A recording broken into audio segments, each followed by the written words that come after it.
Hi everyone, it's Susan again. I'd like to talk about Mercury retrograding in Pisces as a build-up to the eclipse, and we'll move through this week. I'm recording this on the 23rd of February, and we'll move through this week to build up to the eclipse, which is the 3rd of March, and quite an opportunity this week already to really feel our way forward into what might change in the months following this eclipse, because eclipses are always really major shifts. Something is always starting or ending in quite a dramatic way, and as that's a south node total lunar eclipse, it's going to be a lot of endings, a lot of moving in different directions from this point on. It's certainly been a theme, and it's always anyway a theme in general in life, because that's what life is all about. We're constantly regenerating cell by cell, and that is the theme of life.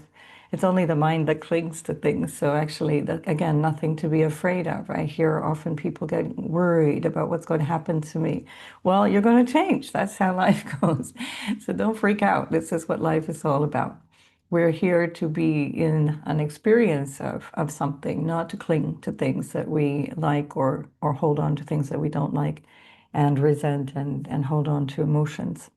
So Mercury retrograde, for example, is a fantastic opportunity to reflect on all of those things. But I think especially given that Saturn and Neptune have both left Pisces, it's a fantastic opportunity also to just kind of check in. And like I said in the annuals, this is a great opportunity to ask yourself, how are you doing? Like, are you okay? Check on your friends, check on everybody around you. Are you okay? Because it's been a lot. It's been quite a journey. And we're not out of the woods yet, but we're starting to change. And so when things start to look different, it's an opportunity to look back and see the contrast. This is the way I see the Mercury retrograde. Mercury retrogrades in and of themselves are not huge events. They do happen 3 times a year at least. And it's just an opportunity to review. You can adjust things, you can go over things, you can repeat things, you can revise things. It's an opportunity to really look at where you are and see what needs to change. And then when Mercury passes back over those same degrees, then you can make those revisions with a view to planning better for the future. So the shadow phase for Mercury retrograde, meaning when Mercury hit the point at which it's now going to come back and station direct, started on the 5th of February. So that was when Mercury was on the North Node. So this North Node degree that we're in at the moment, pretty much through all of February and well into March, is about 8 to 9 degrees of Pisces. And a lot happens around 8 to 9 degrees of Pisces. And so this is also important because that was where Mercury was on the 5th of February. It gets up to the 22nd degree, 2233 arc minutes of Pisces on the 26th of February. You see that here in the upper left-hand corner of the chart. And then it's going to retrograde slowly until the 20th of March. And at that point, it will come back to that North Node. And on the 20th of March, it stations direct. And then it comes all the way back through. It only actually leaves its shadow of where the retrograde is, meaning where it is on the 26th of February, the 22 degrees and 33 minutes of Pisces, on the 5th of April. And indeed, it doesn't even leave Pisces until the 15th of April.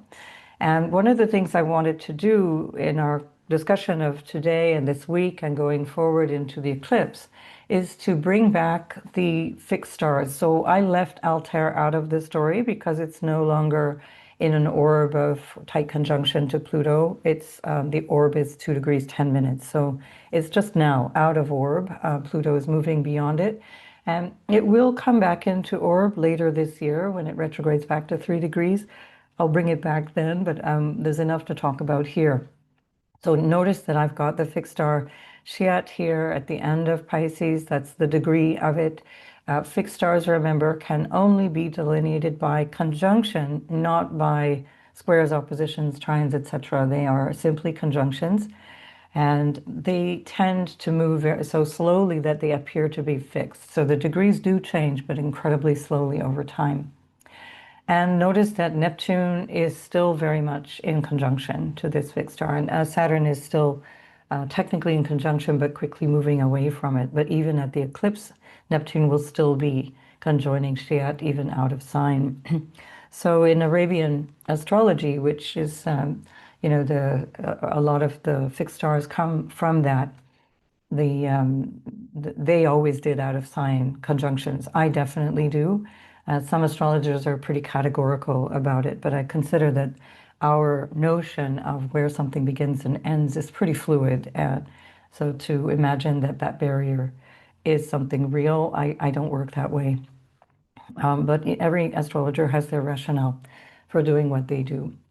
So notice that when Mercury is in Pisces, it's ruled by this retrograde Jupiter, still retrograde, but now very close to the degree that it's going to be stationing at, and that's 15 degrees 5 minutes of Cancer, and that's on the 11th of March. And we'll come back and talk about those specific events bit by bit, but it is also recently very close to Sirius, and these are placements that I've spoken about a lot in the past, and especially since these are points that keep coming back into the. This was where we found, for example, at the end of 2025, we found the Cancer full moon. Or was that the beginning of 2026? I think it was beginning of the year. I've forgotten already. But we had the Cancer full moon there, and that's the last time I think I spoke about Sirius. But it still ties in to the bigger themes of this moment, and especially because we still have Uranus on Algol, and now what is different is that Uranus is now direct and will not come back to Algol for another 80 plus years. In the bigger cycle of Uranus, which is about 84 years.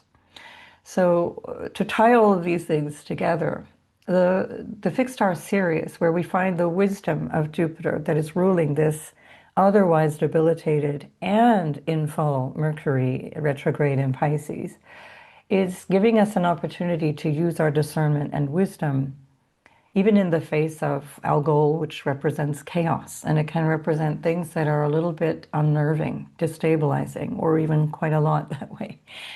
Certainly that would describe our recent times, just the combination of Uranus and the passage of the eclipse on the 17th of February, for example, squaring that. That was really destabilizing energy in and of itself, and that continues again for months to come. And then we have something even more interesting, and that is that Mars, I guess really since now, if you're listening to this on the 23rd or whenever you start to listen to this, Mars is very much a square to Uranus. So it starts to apply to a square when it's at 24 degrees. So really today, the 23rd of February, Mars is applying to that square. That's a difficult aspect. So we can't say that Mars is squaring Algol, because remember, I'm telling you about the rules are different for planets than they are for fixed stars, but we can absolutely look at Mars, which is in a square to Uranus, which is on Algol. So notice that that just adds to the excitement. And these are going to be challenging days, because it's always in the application of an aspect that things are most important.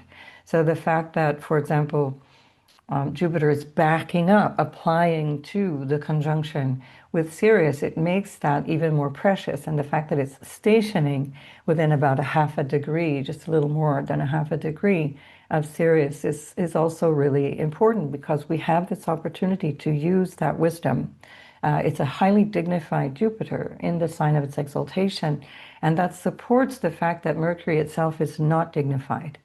And as I tie this in to all the other things that are happening, remember that Mercury is also the ruler of the South Node from the 11th of January 2025 all the way through till the 27th of July 2026. And that means it's ruling the eclipse, the lunar eclipse that's happening on the 3rd, which I'll get to in a minute. So also at the Mercury retrograde in the chart, the sun is applying to the North Node. So we have this feeling of things are, there's a buildup, there's an excitement happening here. Certainly we see that in a global situation. We see a lot of tension between the United States and their allies and what you could broadly label BRICS nations, because that tends to boil down to that at this time, but especially Iran. And then not secondarily, but in other circumstances, Russia and China. And this is the tension that is building right now.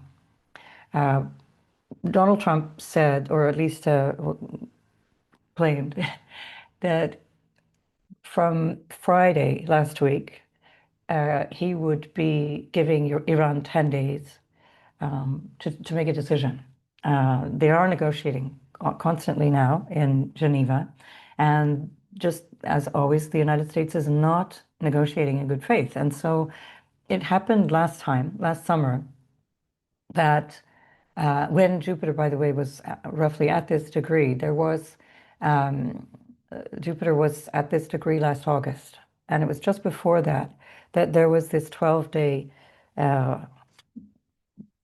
mini war that happened with Israel, where Iran was bombing Israel. Israel launched rockets first, and that was when also the United States had said they would give a particular margin and then decide, and in fact then immediately broke that promise. So this is something that is difficult to predict, again, because we're dealing with fixed stars where planets are in a significant confusion, let's say state of confusion, with Neptune on Shiat, with a retrograde Jupiter coming back to Sirius, with Algol on Uranus, and then Mars coming up to square that, and then the Sun, which represents leaders, as well as, again, our guidance or our awareness, is coming up to Rahu, the North Node.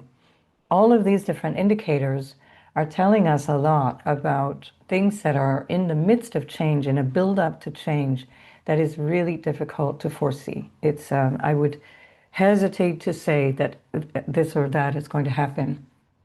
The other thing that is very striking about this moment, from this point on, we get Chiron within the same degree as Eris. So this is the third pass of the conjunction between Chiron and Eris. They're both direct now.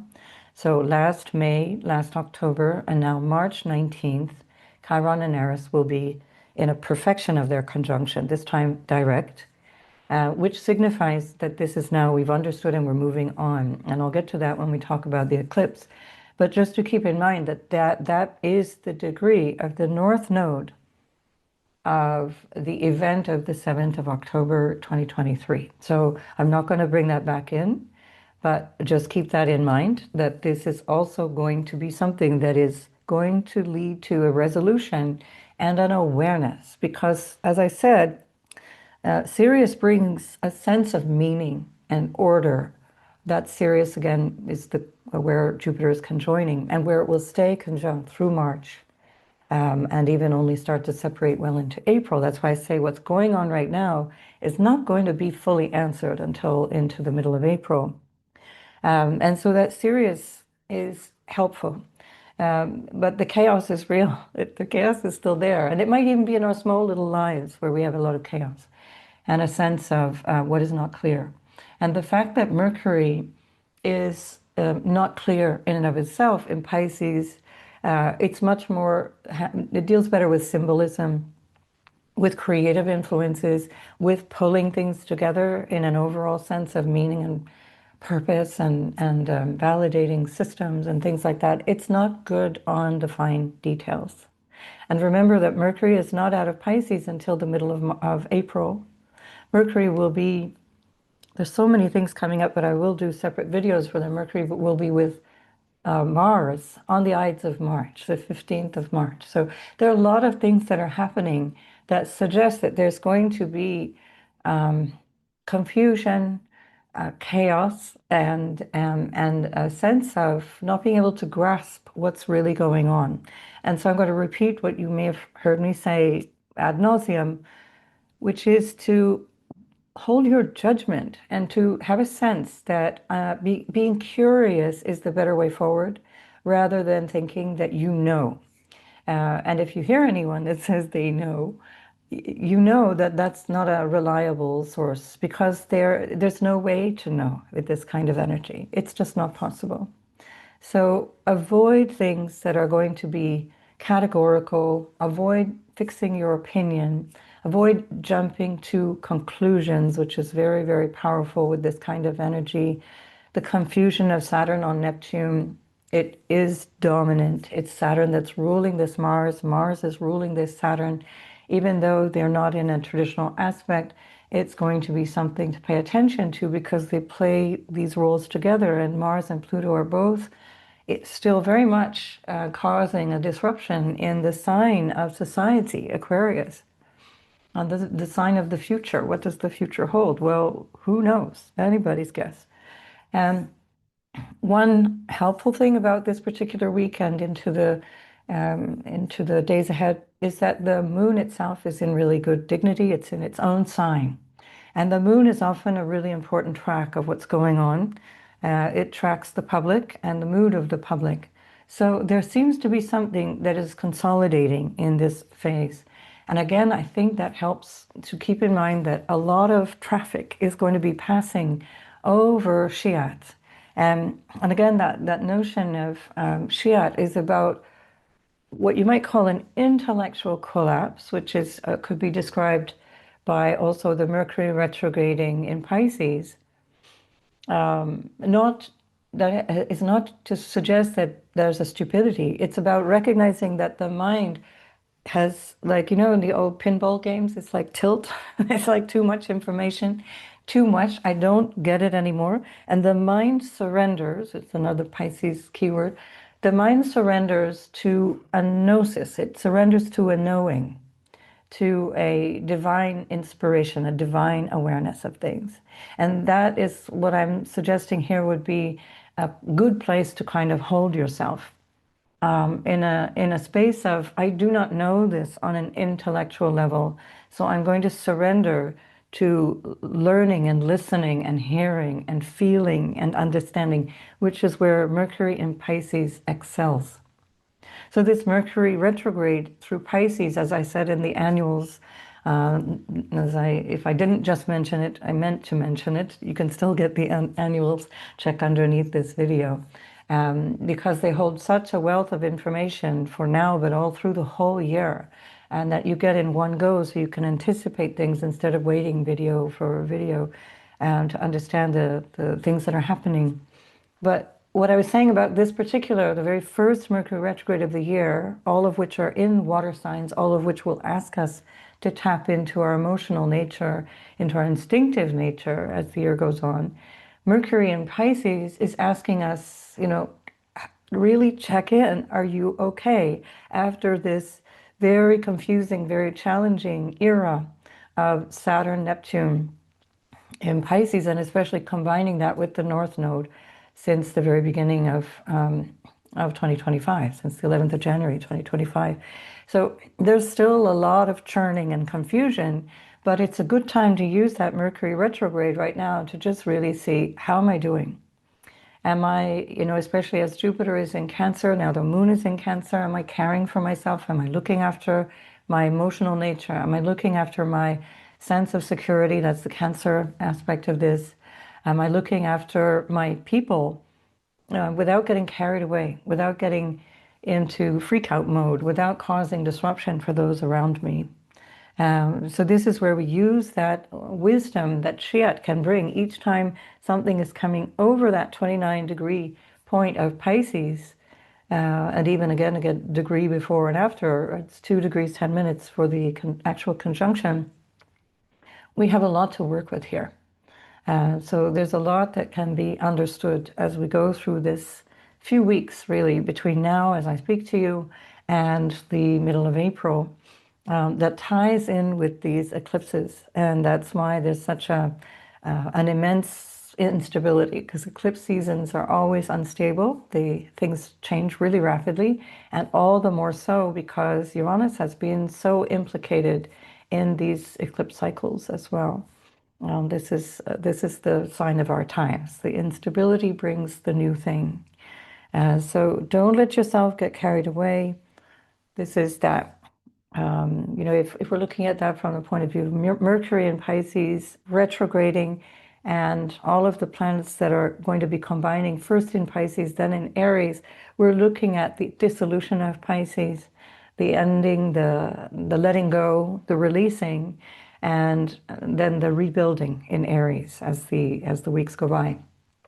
And we'll again look at specifically sign by sign for the eclipse, but I just want to point this out. Think of this as a bigger trend, a bigger theme, so that it's not helpful for you to overly focus on one or another specific event astrologically or in your own life, but really see this as, okay, things are changing. It's like being in a shower. Which part of your body is getting cleaned when you're in a shower? It's all getting cleaned. It might be that your focus is on your hair at one moment, or your bits and pieces at the other moment, but it's going to get clean in the shower. And this is this phase of certainly, especially the first half of 2026. So Mercury retrograde lets you check in. It's a cycle that brings you to the awareness, and again, I will focus more on the whole cycle as we go through in the weeks after the eclipse, because those planetary conjunctions are constantly teaching us more and more about the meaning of all of this. So just on the following day after Mercury stations retrograde, Mars perfects its square that it's been building since now. I'm talking to you on the 23rd of February. And that's where we're going to really start to feel the pressure, the crescendo, let's say. And then the day after, Venus meets up with Mercury. Now that's quite auspicious. It's a Venus that is in strong dignity, where there's also a Jupiter in very strong dignity, and that can be very, very helpful. And so again, keep these things in mind. There's a tension, and then there's a release of tension.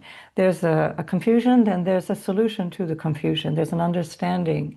Venus and Mercury are good friends. They're helpful planets to each other, and they bring a sense of contentment or a sense of it's going to be okay. And yet we still have to go through it till we get to the point where we really understand clearly what the hell was that all about. We're in the what the hell is going on. We still have to wait a few weeks to get the what the hell was that all about. And then again, that Shiat energy at the end of Pisces is about the dissolution. So this is magnifying the meaning of Pisces, the dissolution that brings this feeling of clarity. So when you realize intellectually the house of cards is falling down, everything I used to know or thought I understood or thought I believed is falling down.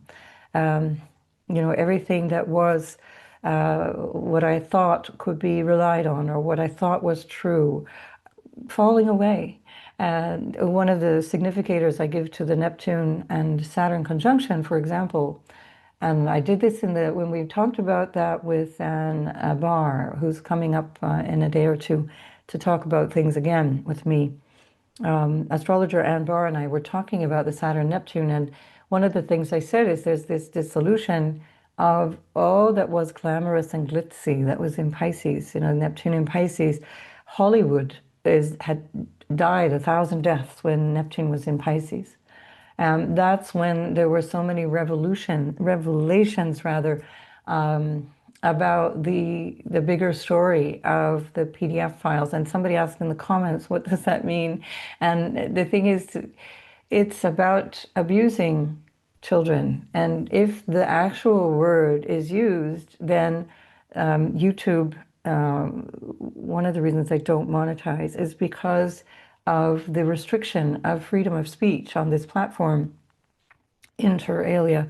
And so to just try and avoid provoking, when you use the actual words, you do get shadow banned, or even in some cases for people who do monetize, they get demonetized for using certain words. So you have people bleeping out syllables or using other words, and PDF file is one of those words. And that's actually quite telling. It's like one of these delusions that we have to go through at this time, perfectly representing the Mercury retrograde in Pisces, in detriment and fall. So anyway, all of that to say that there will be a bigger revelations, there will be more clarity that emerges, but you have to give it, what are we, like nearly 2 months? This is the way it's going to go. So give yourself a few weeks before you begin to imagine that you are sure of what's going on. There are certain places that we're going that are they're like vindication for where some of us have been looking for years. Vindication of people who have been ostracized, if not murdered, for trying to speak out against things. And we're here witnessing all of it. So it's all the more important to be careful of where you place your "I know this to be true," because that will stop you from asking questions, and we still need to ask a ton of questions in this time. Um, so yeah, that's where we are right now. Um, Let me just check here before I get away from Mercury. Um, Mars is squaring Uranus. Oh, the application of the square is strongest. That's what I was saying earlier. But it's when it starts to taper off that it can still be there, but it's more like there's been a reaction, there's been a response, and the tapering off is the continuation of whatever that provocation has been about. And again, if that's a military provocation, we will most likely know before the week is out, and certainly I suspect already by the time Mercury stations retrograde on Thursday. The Yes, also Mercury, as I mentioned, is going to be stationing. Oh, Mercury, no, before it stations, it's going to be with Mars. That's on the at 10 degrees on the 15th of March. So keep that in mind because we're building to that even still. So even for the faster planets like Mercury and Mars, even once they get into the sign, so we've got Mars into Pisces just at the time of this eclipse, it moves into Pisces on the 2nd of March. We're already building to that conjunction. So think about it as a slow crescendo that we're building to, and that's 3 weeks away still. So just keep your awareness high. Keep the ability to question and to hold things, even what feel like polar opposite truths, to hold them and not go to the way that you will have probably met, most of you have been educated, which is to fall into a black or white category. This is this or that. Nothing is black or white. Everything is nuanced. And, even black people are not black and white people are not white. Everybody's a kind of a shade of a spectrum of colors. Everybody's got this unique palette, and so does the truth. So, think about that. Algol is about destruction. It's about a potentially literal decapitation and of a rulership and of a leadership. And don't always go to, oh, that'll be my enemy being destroyed. Beware of that assumption as well, because again, that's coming from decades of propaganda that has you thinking you're on the good guy team. When I say you, if you're going to jump at me in the comments, it's definitely you. And what I say when I say you is everyone collectively. If you're buying into the propaganda, then you will always assume that you're on the side of righteousness and the other ones are not. And so if I'm talking about Algol representing the end of a leadership, don't always assume that it is about your supposed enemy, right? Or the one even that you were told to hate, even if you don't personally. And so again, don't jump at me in the comments for saying that. You're revealing yourself when you do that. So we're looking at that sense of resolution that can come from the decapitation, and the decapitation can be also more of a metaphorical sense, just people losing their minds. And that's why also we want to keep in touch with ourselves, check in with yourself in that Mercury retrograde way. How am I feeling? How are my emotions? Don't let yourself get too sucked into things that are disturbing for you, because you won't be able to handle yourself when things get really stressful if you are running around like a headless chicken. Maybe that's another Algol reference. I don't know. Yeah, and so that's also with the combination here with Shiat, Algol, and Sirius. As I've said in previous videos, it's about stripping away our delusions and the illusions, because those are held in the intellectual mind. And so this is where Mercury excels in Pisces. It's not that people can't think with Mercury and Pisces, they think differently. I am an example of that. I have a Mercury and Pisces on Shiat, and that it makes me think differently. And although the communication doesn't always come out in this clear and direct way, it's because my mind is trying to pull together concepts and themes and ideas, because it's not we can't break things down into these small chunks. And this is also astrology in general. We can't just say, oh, this is happening. Nothing happens in isolation. And again, you'll hear me say that repeatedly.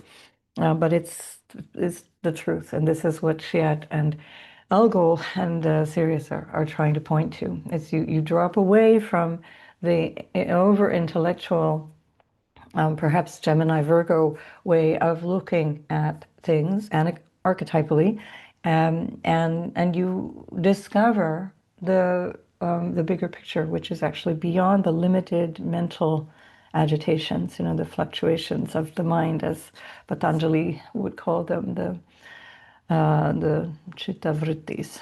So, okay, I think that's enough about Mercury retrograde, and I might dip back in as we go through the eclipse, and let's pull up that chart and have a look at that.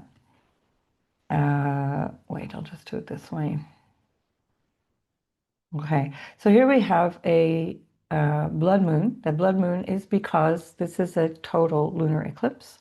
Why we know this is a total eclipse is because it's very close. It's within 4 degrees in this case of the node. So within, let's say, 5 degrees, we get a really, really tight total eclipse. You still get an eclipse, as we saw earlier. In the 17th of February, we have this eclipse, which was still very much an eclipse, even though it was at the end of Aquarius, with the nodes themselves at 8 or 9 degrees of Pisces and Virgo. So that within that 10 degrees, we still get a strong eclipse, but it's not total.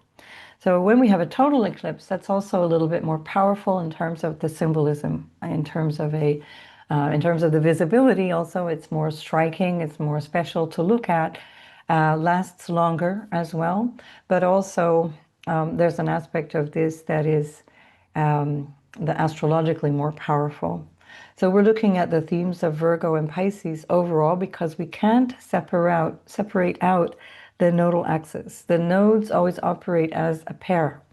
So we can't just say it's south node and then ignore the north node, because the north node is where we find the sun for a lunar eclipse.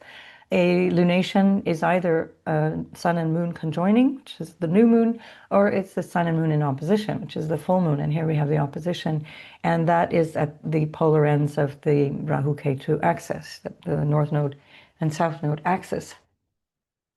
So that's something to keep in mind as well, because again, it's part of keeping a bigger picture in your mind when you're looking at how things are shaping up. There's always this aspect and the other aspect that needs to be in consideration.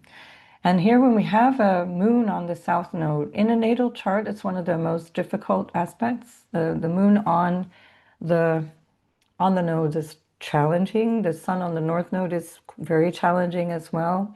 And so it's not an easy thing for the luminaries, and the luminaries represent our conscious awareness in terms of the sun, and the moon represents our memory, our mind, our sense of self, and it's the body-mind complex that is in the lunation. So that sense of ourselves is why the eclipse energy is always a little bit jarring. And then we see that in a literal metaphysical way, because the light disappears. And here this eclipse is happening in the middle of the day. So most of us won't see it from, let's say, from possibly even the east coast of the States. Almost impossible to see, because the lunation is happening when the sun is already getting bright. Certainly all the way through to East Asia, there's no way to see this unless it's dark. So if it's dark where you are, you're possibly going to see it. So the universal time is 11:37, let's call it 11:38 in universal time, which is the old Greenwich Mean Time in London. And that puts the sun at the top of the chart in the 9th house for this particular chart. So we'll go through sign by sign and see where it ends up for each of the signs. But that means that the sun is it's the luminary of the day. Therefore, it is the ruling luminary. And because the moon is the luminary of the night, it also is at a disadvantage in a day chart. So again, it's just in terms of the local space that we're looking at here, but in the general theme that I'm looking at, that also is playing into how to read this chart. So we have a difficulty with the moon on the south node. It often can bring challenges to the mind. It can bring challenges to our sense of mental peace. And this is also why we want to keep checking in with how we're doing. Use that Mercury retrograde, use all of the different things that I've been talking about for many months already, and keep checking in. How am I doing? Do I need to unplug? And this could also be something that is worthwhile with the moon on the south node, and especially in Virgo. Virgo represents everything to do with being helpful, being useful, wanting to reach out and heal, wanting to reach out and participate. Whether or not that's done with a bit of attitude, that depends on the quality of the Virgo in each natal chart, but there can be a bit of martyring. There can be a bit of a sense of, I have no choice. I have to do this. This is my duty. This is what I have to do, and suffer through it. And that's, again, not a dig at Virgos. It's a characterization of the sign. And again, so if you're jumping into the comments to tell me how wrong I am about it, that's saying more about you than it is about the sign of Virgo. So this is ruled by this Mercury that I just expressed here in terms of the retrograde cycle. And that puts this lunation also at another disadvantage, because the ruler of the lunation, especially because we're looking at this eclipse, they're very, very striking, very changeable, is not in strong dignity. There's something that is not functioning as normal, or in a way that could be most obvious. So again, what we're working with is almost like being blindfolded. The luminaries are under the cover of the fogginess or the mistiness or the blurriness of the Rahu Ketu axis, the North Node and the South Node axis, which is disrupts the light. It disrupts the image of the sun or the image of the moon. It makes it look different. And so this is why when you look at, if you can see the moon from where you are, it's a red color, it's a blood moon, because it's so concealed. The light of the sun is not reaching it in the way that it's most powerfully doing so when it's far away from the nodes. So it goes red. It's got this unusual color. You see that on the thumbnail that I did. So what we're looking at here is a lot of things that are not really clear, but we have to feel. Don't rely on the intellect. And in any case, it's always good to double check, because the mind is actually a BS artist. And when we start to think in terms of the mind, we're going to get drawn into all kinds of things, especially when we're talking about this, difficult, challenging placement for Mercury in retrograde, in the sign of its detriment and fall. And so we really have to come to our body or our emotions and have a sense of intuition playing a stronger role here. South Node means we're leaving something, and so does the culminating aspect of a full moon. The culmination is a period of, this is now where we've come to understand something, and now we can release it. There's a releasing, a letting go. It's a time to observe things as they fall away, or as we let them drop, as we let them go. And again, don't get freaked out by these terms. Have a sense of that perpetual nature of change, and that is how life is. It's just what it is. And so if there's any anxiety around that, it means that you're clinging to something. So that needs to be examined as well. What's the fear? Why are you anxious? Why is there this clinging? And anxiety is a theme with Virgo. It's very strong, especially with a moon in Virgo. Anxiety is a trait of someone born with the moon in Virgo. It's something that is worth considering, because the questioning mind of the intellectual nature of Mercury, which wants everything to be a particular way, and the nature of the moon, which is like, well, what if it's not? That creates anxiety. There's a particular way that also can be imposed by the energy of Virgo. You get a lot of that sense of, I'm going to help you whether you want it or not kind of energy in Virgo. So again, Like when I specifically say, please don't leave unsolicited medical advice in the YouTube comments, I'm not being flippant and I'm not even being bitchy when I say it. So just don't go there. Check your boundaries, check your professionalism, check your ego that thinks that you need to go into somebody else's life and fix it. So these are things that we can look at. These are ways that you can explore, okay, what are the motivations? What makes me feel I need to do that? I need to go in there and say something to a total stranger with zero diagnosis and actually zero notion of who this person is. So look at that, where it might shape up in your life, where it comes through, and say, okay, it's time to release these patterns. It's time to release patterns of perfectionism, of judging, criticizing. That's also a Virgo, especially Virgo moon trait.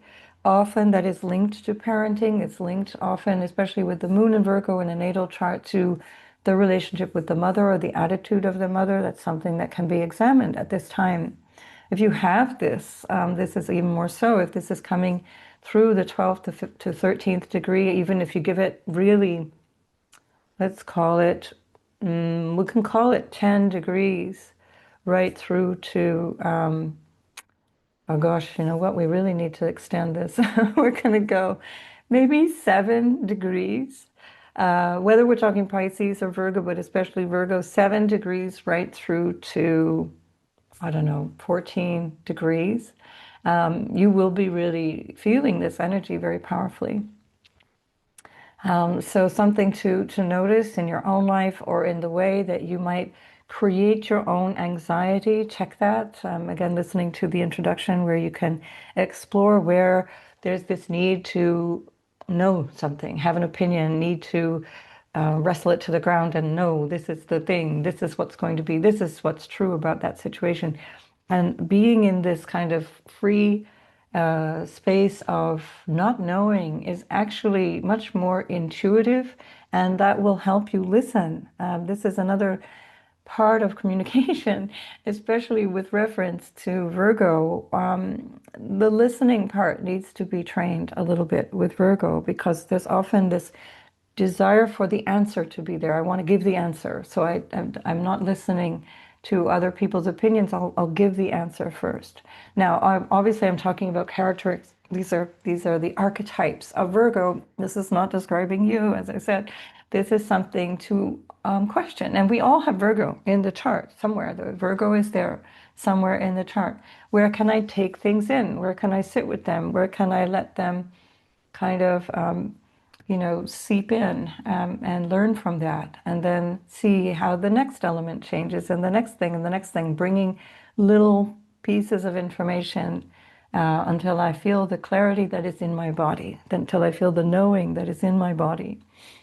So that we also have to question. There's that wonderful, what is that saying? I should have found that for this. Is it true? Is it helpful? Is it necessary? Is it kind? There's this whole thing about what to say, when to say it. So this could be a really great time to bring out that thing. It's probably on some of your refrigerators. So put that in the comments if you know what I'm talking about here. I want to show you or at least explain to you the aspects of this and the impacts, let's say, of the aspects that are building here. We've just come through, I'm doing this on the 23rd of February, so on the 22nd we had Venus in a trine to Jupiter. And one of the lovely aspects of this is that we have the sun that is applying, and remember, as I said earlier, the application of an aspect is always the most potent. We have the sun almost at 13 degrees, the moon almost at 13 degrees. Sun in Pisces is applying to a trine to Jupiter, which rules it. And that's a beautiful aspect, really, really lovely. So there's a lot here that is also very supportive, that can be very harmonious, even in the midst of all of the disharmony and the challenge. And then, of course, we have a sextile. The lunation, the moon itself is applying to a sextile with Jupiter. So these are supportive, really helpful aspects as well, within the category of things being less clear. Mars has also, just the day before this eclipse, moved into Pisces. And Mars in Pisces has a flavor of wanting to do things for a higher purpose, and especially so because we've got this Jupiter on Sirius. So that can be true at any time. But when we look at the ruler of Mars, Jupiter, on Sirius, we know that this Mars, this notion of where to take action, where to step in and do the thing that I need to do with my energy, with my life, with my motivation, that is coming from a higher place. It's coming from a higher perspective. So that's also really favorable. Mars energy in Pisces, again, speaking as someone who has this, can waver. It can be very difficult to maintain because it doesn't stay consistent. Part of that is also the Jupiter influence, the Jupiter, even, in terms of the traditional rulership of Pisces, the Jupiter ruling Mars has Mars wanting to go in different directions, loads of different things. I've got this big, adventure I want to go on. I want to travel the high seas. I want to do this. I want to do that. I want to learn this. I want to learn that. And that can wear Mars out. So that's also one of the things that is a part of this. The other aspect of the Mars there, keeping in mind that Mars is now the ruler for the next many years of Neptune, and then for 2+ years it's the ruler of Saturn, and the ruler of the Chiron Aries conjunction, which you see here is now Partau. That Mars is always going to be in an emotional place in a Jupiter ruled sign, in a water sign. It comes from emotion. And although Mars rules Scorpio, it's a water sign, but it's deep emotion and it's fixed. And so that's why we get that, hard to express deep emotion, that intensity of Scorpio. And here in Pisces, it's not that it can't express that emotion, it's just that it can magnify that as well. And here again, it's another reason to come back to that potentially, actively, consciously used Mercury retrograde and really look in and say, how do I feel about these things? Do I need to write a letter, burn it, or send it, or whatever? Or do I need to just really work through some things that might be ancient stuff from childhood, or it might be inherited patterns that you're recognizing that are still influencing you? How can I deal with the emotions that are coming through here? As I mentioned, the moon represents the mind-body complex, and because we don't have really strong intellectual guidance, we need to have more of a strength of, and again, I don't mean to imply that Mercury in Pisces can't be intellectual. That's not what I'm saying here. It's more the mind, that the working with the mind, manas, the everyday mind, is not strong right now. And now what we need is more intuition. And that's the Mercury in Pisces. That's this moon in Virgo ruled by the Mercury in Pisces, and recognizing, I feel really strongly, I need to do this differently. I need to move. I need to leave this marriage. I need to leave this job. Whatever the thing is, I'm feeling it in my bones.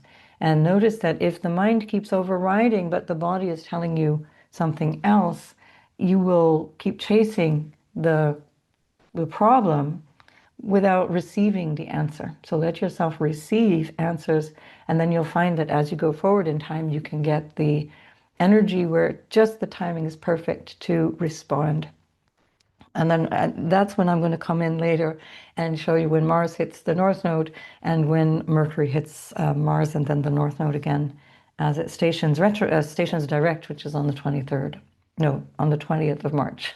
So today we're on the 23rd of February. So within 4 weeks, we're going to have all of this stuff semi-answered, almost there.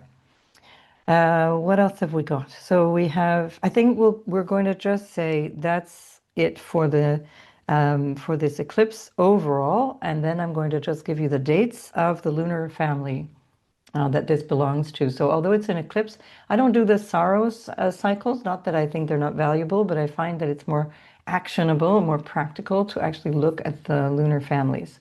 So this particular eclipse is the culmination, meaning it's the full moon, of a cycle that began on the 3rd of September 2024. So if you like to note these things down, you can check your own life, go back into your own life and see what was happening on the 3rd of September 2024.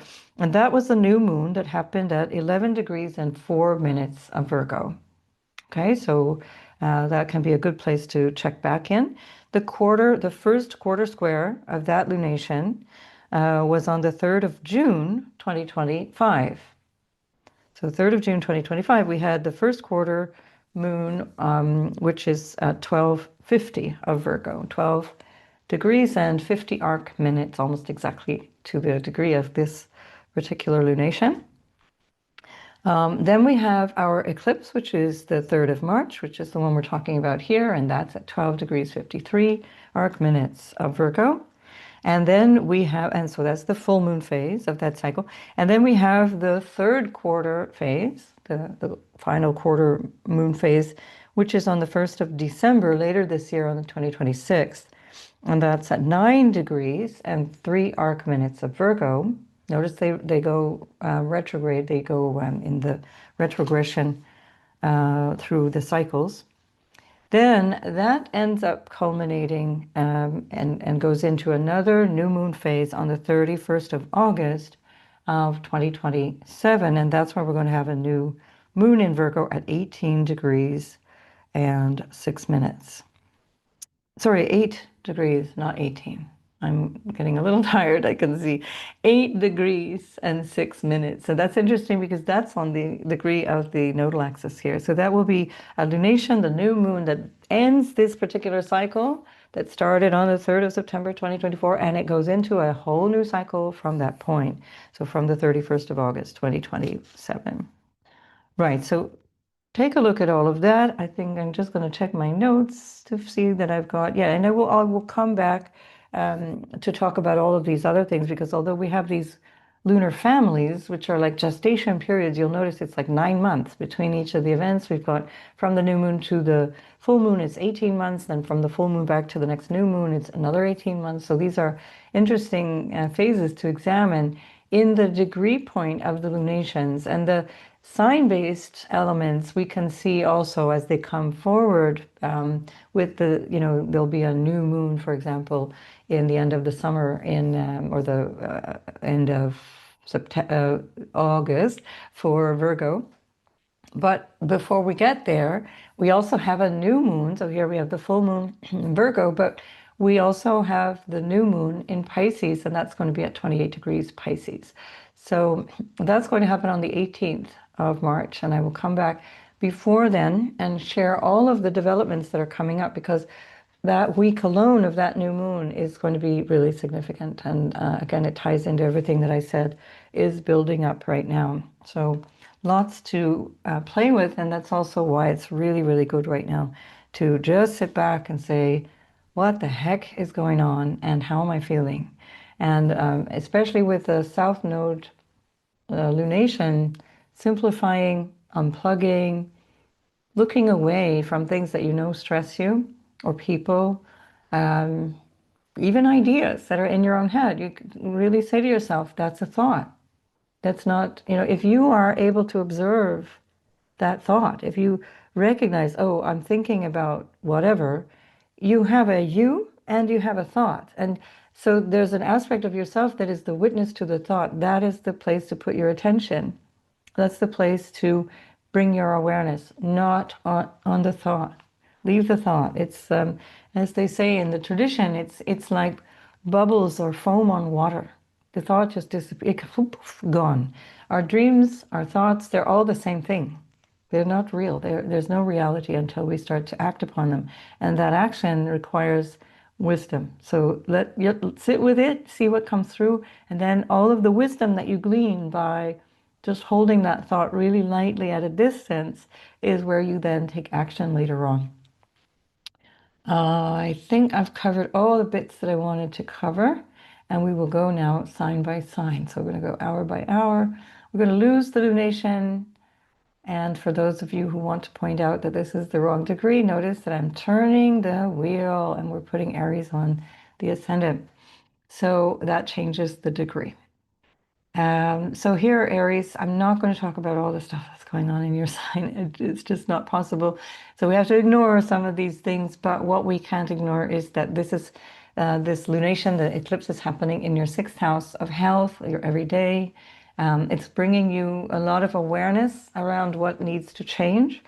What needs to change might be something that has to do with how you've been operating in terms of self-care, or in terms of what you hold to be true, or what you believe, or what you have faith in or don't have faith in. Maybe you've lost faith in certain things.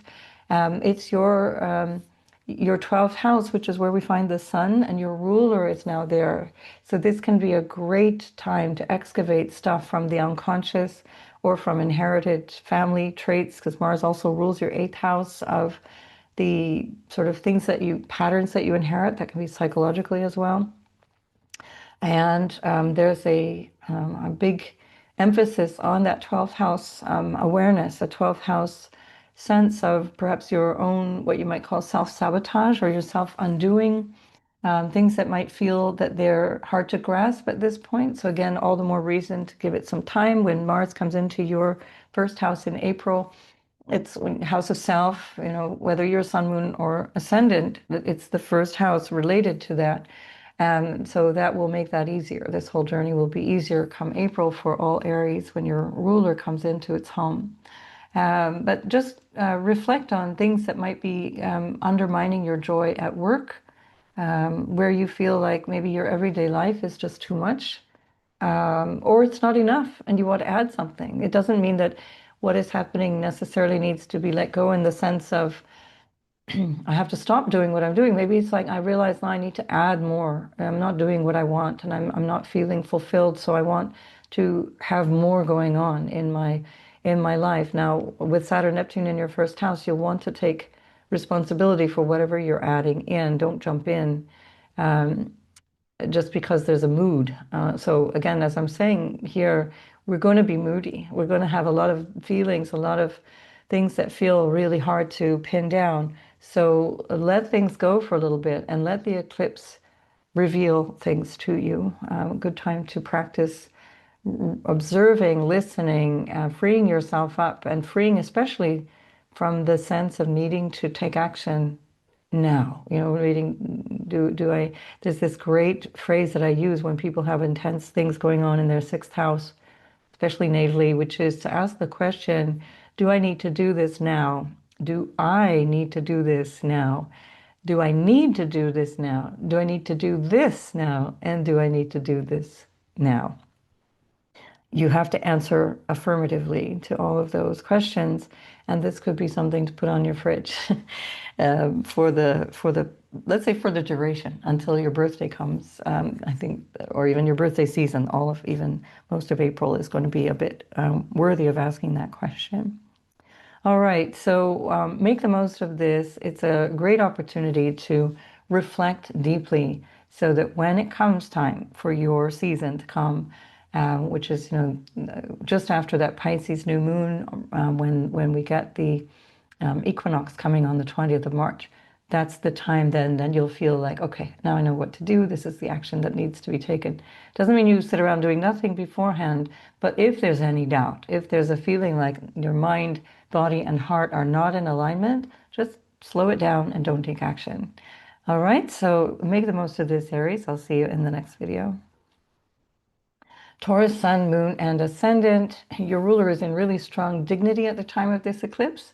And Venus is up in your 11th house of the future with the Sun and the North Node, which are reflecting the Sun is trying to reflect its light on the Moon, which is your exaltation ruler in the 5th house for you with the South Node.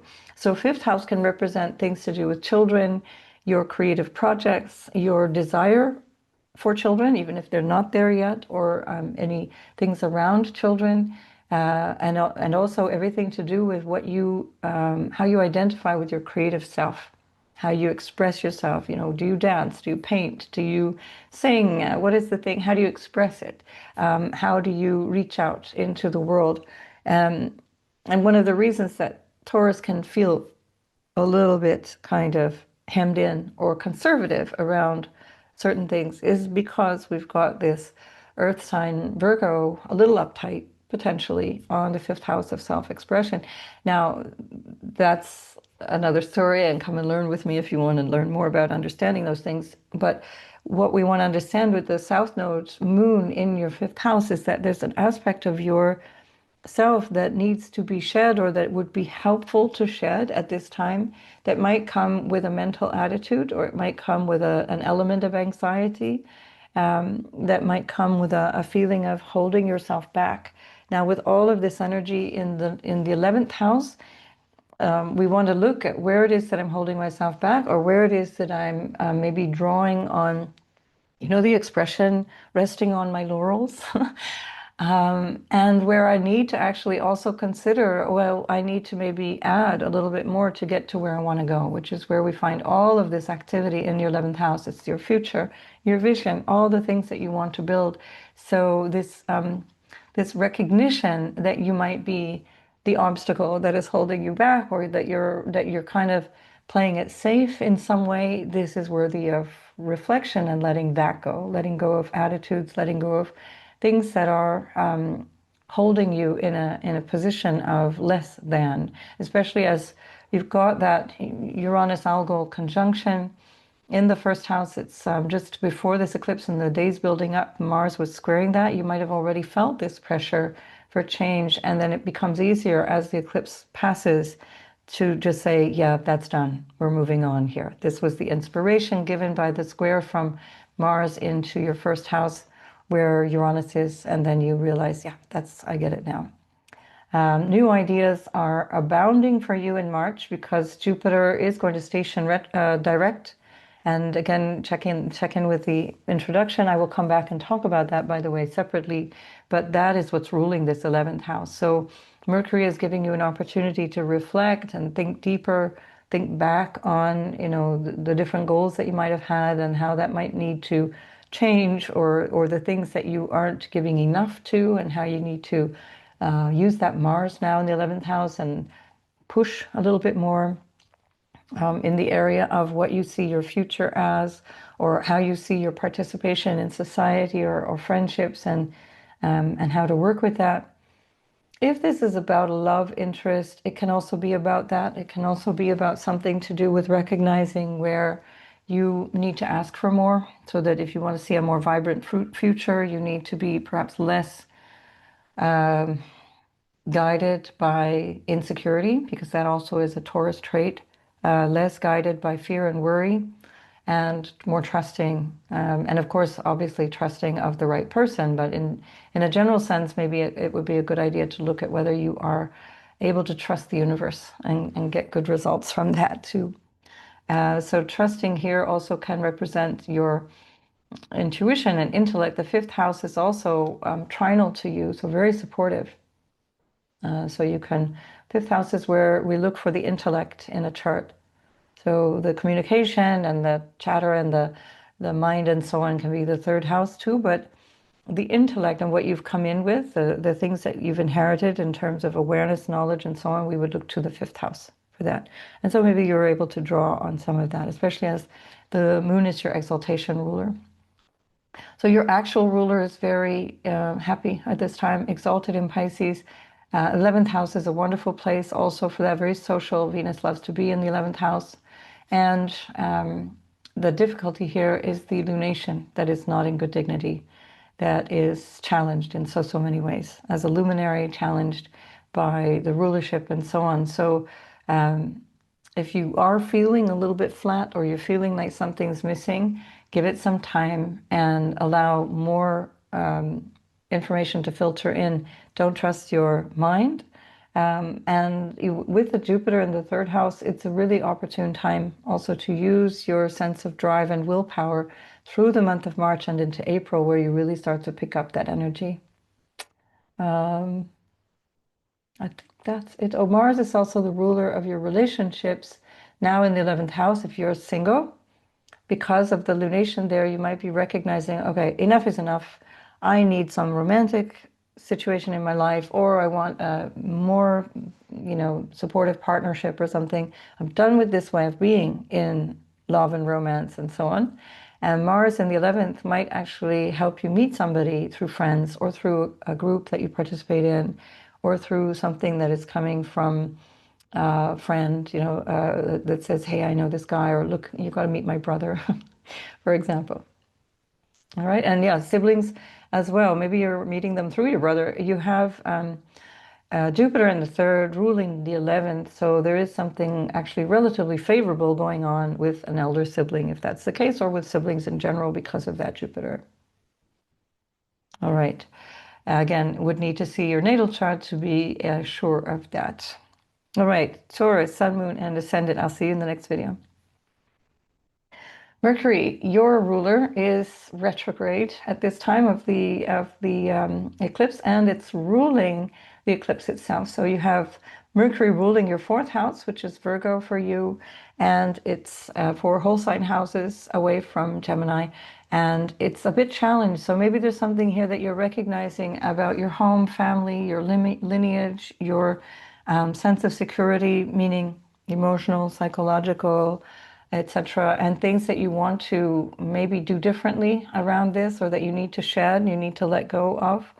Um, and that is especially being reflected back in all of the energy of Pisces in your 10th house of your ambitions and what you stand for, what your career represents, what your vocation represents for you. And that's where the Mercury retrograde is. So this can be a great time for you to just sit for a little bit and contemplate, okay, why is this feeling a little insecure? Why does this not feel good? I mean, the Virgo moon on the south node also has an energy of dissatisfaction. You know, this feeling of it's not what I want, it's not what I like. That can be random criticism, that can be just kind of like harping and griping and whatever. But in this particular case, this is reflecting the bigger question of the participation overall in your ambition and in the global situation, in the societal situation, and so on, that is so strong in your chart right now. And so the dissatisfaction might be like, I just know I need to leave this marriage, or I know I need to leave this job, or I know I need to fight harder for this job, or fight harder for this marriage. I need to show people what I'm made of. I need to be more substantive, and that can be a challenge with Gemini. There can be a degree of superficiality that is very social, very gay, very wonderful, you know, to hang out with, but not really reliable always. And so this would be also a really good opportunity to question: have I been showing up in a reliable way? And is that why there might be some challenge to my dynamic in relationships? So just before this eclipse, we had Mars in your 9th house that was squaring Uranus in your 12th house. So there can also be some sense of your spirit or your faith or your what you believe in that is challenged in a very strong way. And then you're expressing that as that Mars moves then into your 10th house. And this can be part of where there might be some disgruntlement. And it can also be something to do with travel, foreign lands, going abroad, and then recognizing actually this could literally mean I need to move. South node, moon on the south node in the 4th house, I need to move. The 2nd house is ruled by the moon. That's where we find Jupiter. Jupiter is on Sirius, and that's in also relationship to your income, family, what supports you, and so on. And I think if you just kind of hang in there, if it's not crystal clear, you just give it some time, and especially after Mercury stations direct 20th of March, especially after the 5th of April, when it clears its retrograde shadow, then also by that time, Jupiter ruling, you know, your 10th house of career and your 7th house of relationships or business partners from the 2nd house of what supports you is also going to be bringing a lot of momentum for you. And I'll come back and talk about that. So, don't jump the gun, and feel your way forward. It's often very easy for Gemini energy to be highly intellectual. And as I said in the introduction, it's time to be intuitive and really take your gut instinct and use that. All right. Yeah, all the more so because now Mars is in your 10th at the very early degree, the critical degree of Pisces, and it's ruling your 6th house of work, your everyday obligations and so on, as well as the house of your future. So yeah, take it all on board. I'll come back and speak more about that, Gemini, and I'll see you in the next video. So Cancer, you might have noticed that this is actually the chart for universal time. This is the chart that I was reading from. And so this is quite a boost for Cancers because the 9th house is extremely favorable, even though there's a Mercury retrograde there. Mercury ruling the third house of the mind, where we find the moon, puts the moon in the house of its joy, which is slightly mitigating to the fact that it's being blocked out by the south node, and ruled by a Mercury in detriment. So there's, again, always balancing factors, and the protection comes from Jupiter, which is retrograding back onto Sirius, and which will be basically stable at within the 15th degree until the 11th of March, when it stations direct, but it's all through March that Jupiter is here with Sirius, giving you a huge boost, a big support. So a lot of energy in the ninth house represents a big vision, and the third house is about the feelings around, how to communicate that, how to be practical about that, maybe recognizing certain skills are being underutilized or no longer helpful, or you need to really shape up and work harder and develop certain skills. There might be some disappointment in the area of the third house, which can represent local space and neighbors and even siblings potentially, maybe issues that you have to deal with reference to siblings. Potentially so because of the fact that Uranus is still with Algol in the 11th, and that Uranus was squared by Mars from the 8th to the 11th. So there may be some notion of crisis or something that needs to be dealt with. The 8th house, where Mars was, is the house of unexpected crises or things going in surprising directions. That's also where the 17th of February was. That's where the eclipse was, at the end of Aquarius. Unexpected things to do with finances. I got, for example, an unexpected tax bill that was due to a mistake that was made in November, and now I have to rectify that because the mistake was made by my accountant, who was supposed to do paperwork that now I'm having to do to rectify and avoid this bill. So it's one of those things where in the third house, it's about being highly practical. Third house is about using willpower, and doing it now, doing it in skillful ways. Third house is communication as well, being sure that there's a clarity around communication. This is the challenge of having the Mercury retrograde at this time. Things will have to be redone. And now here I am on the 23rd of February, just to give you an example, as an ascendant and moon in Cancer. This is when I realized I have to fix this problem that was supposed to be already dealt with in mid-November. And to avoid it costing me, I'm going to have to sweet talk my way into a resolution with the Social Security. So this is because I became a business in November from a status as a freelancer. Right, I hope that's not your case, but I was just giving you another example of possibilities. So third house also is about writing, speaking, teaching of all descriptions. So you might be doing something like that. You might be recognizing things need to change around that, doing last minute changes. You'll find all of that reflected in the ninth house, which is about publication and also dissemination of information. Is that on internet? Is that by PDF? Is that by print form? Is that in a blog? What is, how is it that you might be disseminating information? And that's the fact also that we have this Uranus still at the end of the 11th house of the audience, your fan base, or the people who you might describe as your followers. That's also their friends and so on. So that can also describe part of what's changing here for you. And these are all events that are like the last of the last. We're going to come back and cover all of these things because they're ongoing, but keep it all in mind at the time of this eclipse.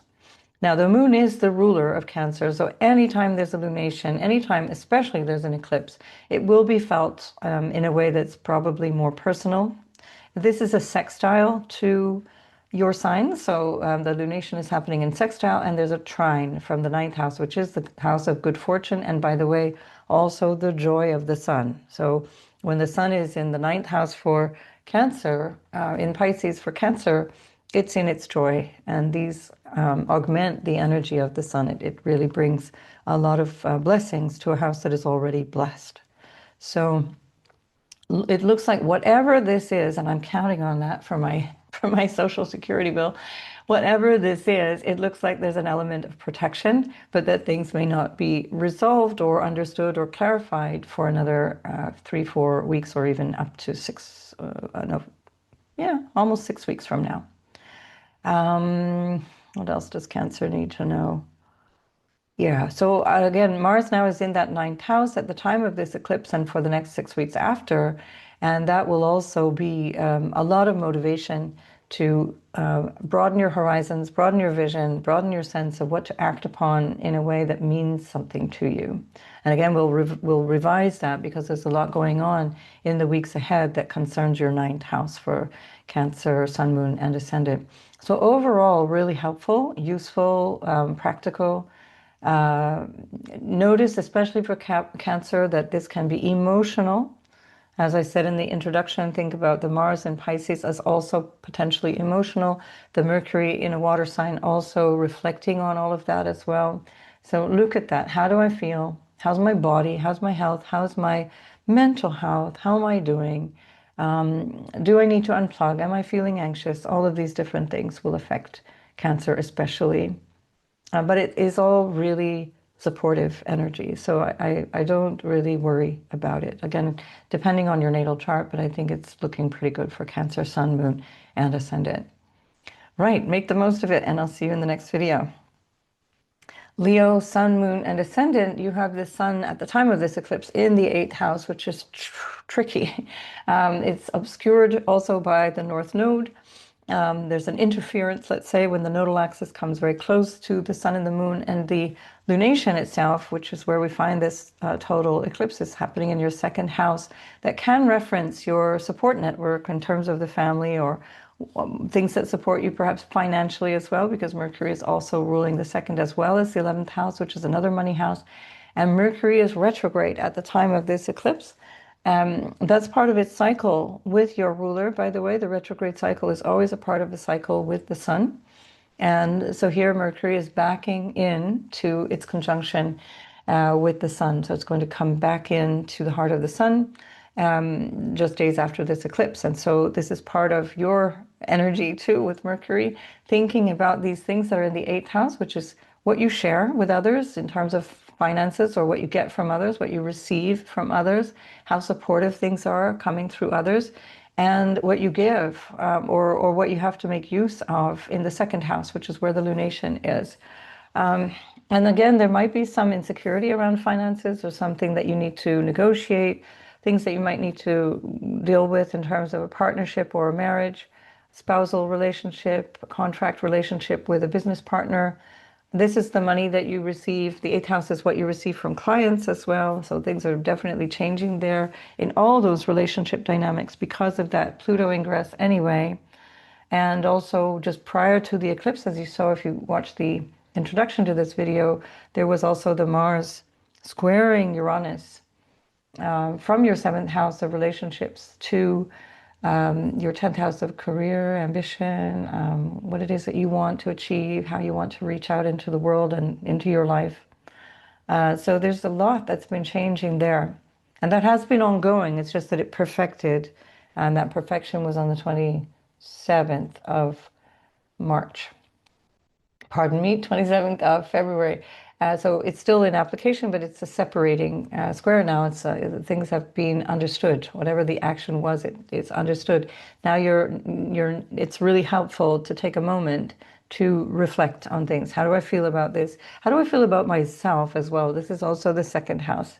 This is about your feeling of your worth, your self-worth, and also the color of money. What do I feel about money? What is the what value do I give money? And you might be finding, if you, for example, you might be in the throes of divorce, or the throes of a challenging separation, or renegotiation of nuptial agreement, some kind of prenup or something like that, and you're realizing, screw it, life is too short. Why am I fighting over money? Why am I dealing with all this stuff?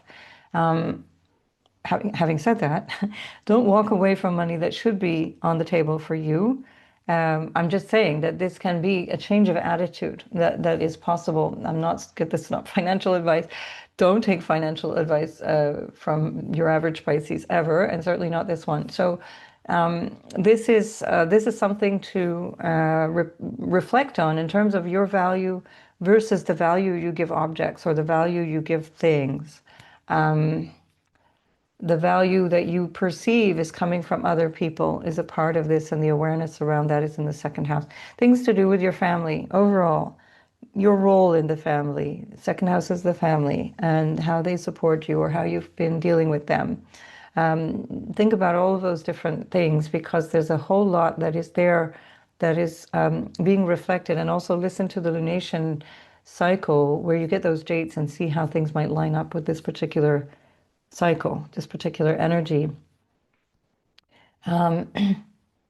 Yeah, so give yourself a lot of time to reflect on maybe the real, so-called real world, or the work that you do, because also this axis represents things like the occult and what you understand from an experience of reflection or meditation, which is very eighth house stuff, especially as Jupiter is in the 12th and ruling that. Lots of spiritual insights are possible here. So you might really benefit from just checking in and saying, you know, where in the past have I given up too much of my value or money or self-worth, and now I need to take it back. I need to own it and appreciate myself. Because it's not true that Leos are always full of confidence and self-worth. Often the very opposite is true. And often there's a profound sense of emptiness that needs to be explored with a relationship to the Father. And that is where you get your identity from. And even if the Father wasn't there, especially if the Father wasn't there or wasn't a good father, etc., etc. And so look at that, because that's where you'll find a lot of the answers here around how you treat yourself or how you allow yourself to be treated. The second eighth house axis is also around trust. The notion of prostitution in all of its colors, meaning, you know, to what extent do I sell my soul for a job or a marriage or security in some ways, and, you know, or feel like a victim in those areas. And then, you know, quite real, you know, in a literal sense, you know, where have I married for money? You know, just to give an example, these are things to look at and to recognize, okay, I own how I feel now. And that allows me choice. Otherwise, I don't know and I don't have choice. Or I pretend I don't know and then I say I don't have choice. So this is the axis of understanding victimization, martyring, and self-sacrifice. And that's certainly flavored by a lot of other things that we see in the chart. All right. See you in the next video, Leo. Make the most of this and value yourself in the most honest, intuitive, feel it in your gut way that you can, and go forward with that energy. All right. Speak to you soon. Bye for now. All right, Virgo, this is your eclipse, one of many, because Virgo gets a lot of eclipses in this particular cycle. And here we have the lunation, the moon that is your moon, your full moon on the south node. So again, it comes with that notion of shedding, recognition of patterns, recognition of aspects of yourself that you want to release, that are beneficial for you to let go of, and to pay attention to what it is that you're feeling right now. There's a lot of energy in the house of the other and relationship and what's important for others, especially because your ruler is over there and your ruler is retrograde at this time. Listen to the introduction for all of that stuff. And the fact that it's there means, it suggests that there's an enormous amount of reflection on your relationship status. Now, that doesn't mean that you need to break up with someone or that things are horrible. It just means you're reflecting on all of that. And you're realizing that maybe there's an aspect of discontent, disillusionment around that is part and parcel of how you are in the relationship. Partly, I think, is where I was going with that. And so you're putting yourself also under the lens a little bit, in a nice way. Don't be mean to yourself, but just say, okay, I own this part. I own the fact that, you know, maybe I have been complaining and not allowing my partner to explain, or I've been, you know, selling myself as a victim, or I've been putting myself in a position of a martyr and I'm taking care of everybody else. and actually not giving them space to fall on their face and do the thing.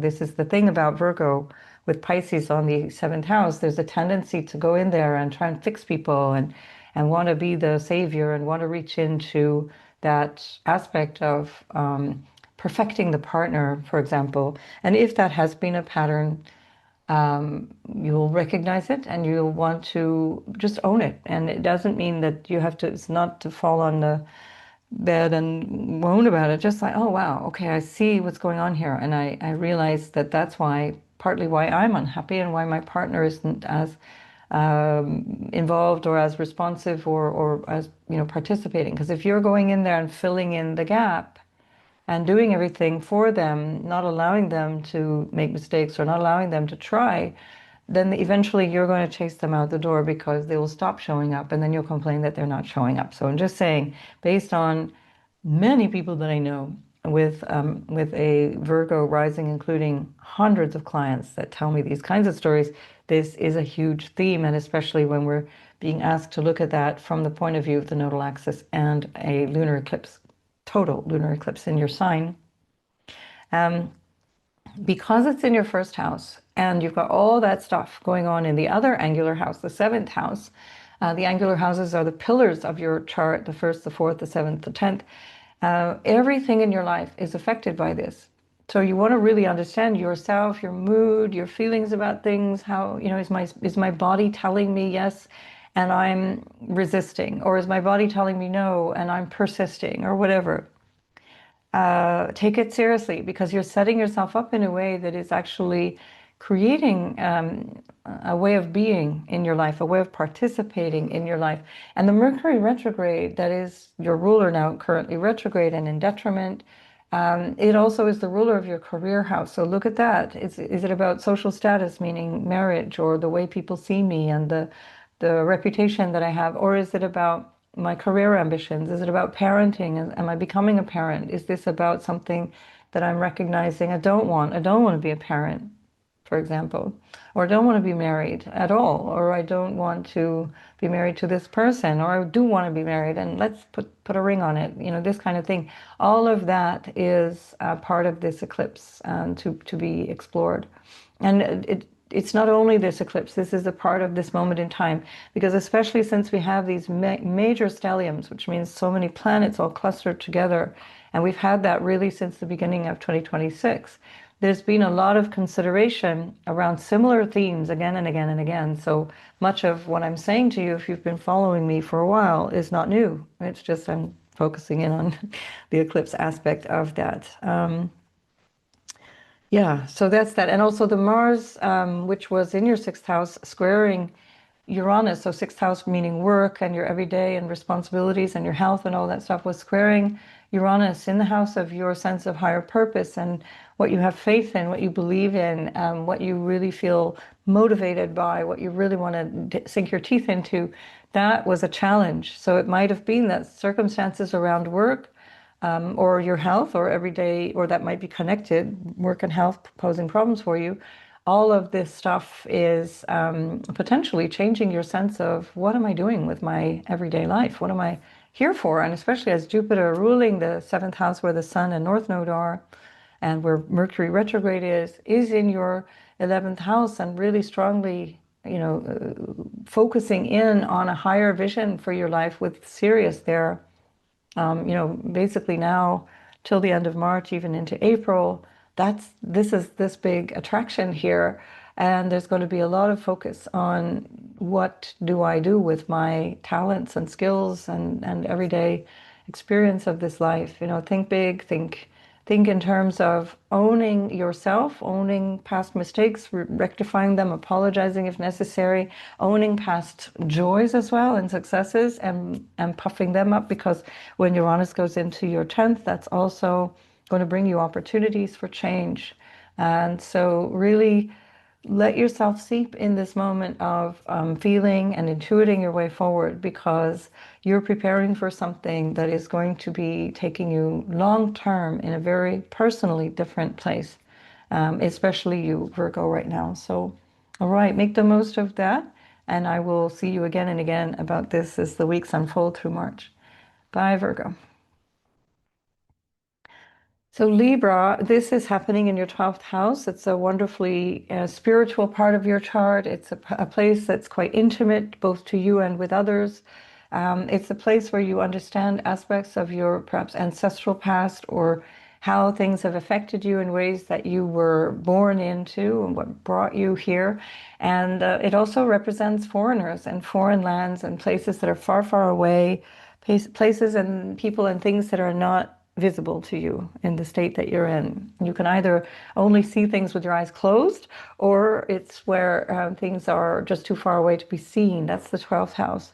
And so that can also be something that you're grappling with about the people in your life that are important to you. And that moon rules the 10th house. So this can be something about a social status, a marital status, a parental status, both ways, whether it's your parents or being a parent, becoming a parent. All of these things are possible. Jupiter is there. Listen to the introduction because that's quite important in terms of your ambition and career and so on. And your ruler is in the 6th house. And that's where we also find the Mercury retrograde. So there's a lot of focus here on what my everyday life feels like and what do I want, how do I want to bring more of my understanding of the meaning of life or the meaning and purpose of what I feel is important. Also recognizing where certain patterns of behavior, and I'm going to name it because you know it, which are maybe overgiving, being overly overly generous with some people, giving before you receive, for example, or giving without receiving.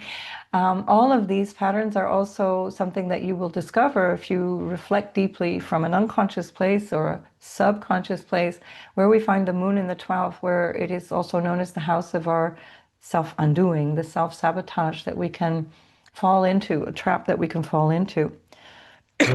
And so have a look at that too. Where have I been untrue to myself? And recognize that. All right, so I'll see you in the next video, Libra, and make the most of it. Scorpio, Sun, Moon, and Ascendant. This is happening in your 11th house of the future and a vision for what you want out of your life going through the future. It's a house of gains as well, meaning that if you're especially working for yourself, you will gain something, or you will become aware of gains, or you will also potentially become aware of things that you have to let go of and things that you thought were coming to you that are not. The 11th house is friends as well, groups and clubs and social political movements, religious movements, whatever. Anything that you belong to that is on the level of more like acquaintances and casual friends, as opposed to the really, really close ones. And that you might also realize isn't working for you anymore. It could be that you realize you've already been feeling this and it's long enough now, it's time to move on. Or you find yourself moving away in a way that's kind of organic. It doesn't have to be abrupt. It doesn't have to be like, I'm done here. It's just, this doesn't feel right. These people are not my people, or this cause is not my cause. This dream I had is no longer my dream. Now, this has been a big theme for you since January 2025, so it's not a specifically new thing. It's just that there's a lot of energy at the moment that is calling in your 5th house of creativity, and that's where the North Node is, and your ruler is there at the same time. So as we go into March, North Node is going to be conjoined by your ruler Mars, and so that will be a whole new start in terms of your self-expression and creativity, and maybe around children, and even the question of having children. Don't we, or do we have more, or we, whatever. And it can also be very much about how you express yourself overall, day to day. And in terms of that 11th house, you're realizing, I've been holding myself back. I need to stop doing that, because the moon is also where you recognize that there's a pattern that hasn't been really working for you as you're shedding it through the South Node. It's an awareness of something that's been ongoing. Listen to the dates of the lunar family cycle from the beginning of this video. And also with that sense of the 11th house being the way that you reach out into the public, or the way that you receive an audience, or the way that you have whatever, fans or whatever, maybe you realize actually I need to give them more attention now, or I need to give less attention. I need to have more space for myself, more awareness for myself, more self-care, because also we're talking about the moon here. Um, you have a very, very strong support coming from a trinal Jupiter in the ninth house. Jupiter loves being in the ninth, and it is in its strongest dignity, and it's with back to backing into Sirius, which I spoke about in the introduction. So Jupiter is trinal to Scorpio, and it also is trinal to the house that it rules, which is also another trine to you, meaning very supportive to you, where we have find Pisces and your ruler. So Jupiter is ruling your ruler at this time. So there's something about a vision for yourself, higher purpose, maybe more creative vision. And that can also include, how am I in terms of romantic love? Is there something that needs to change there? Certainly, you have Uranus at the end of your your house of relationship, where it's been since May 2018, and it was just squared by your ruler Mars just the week before this eclipse. And that square is offering a big sense of change based on what you feel is important around security or stability or home or all these different things.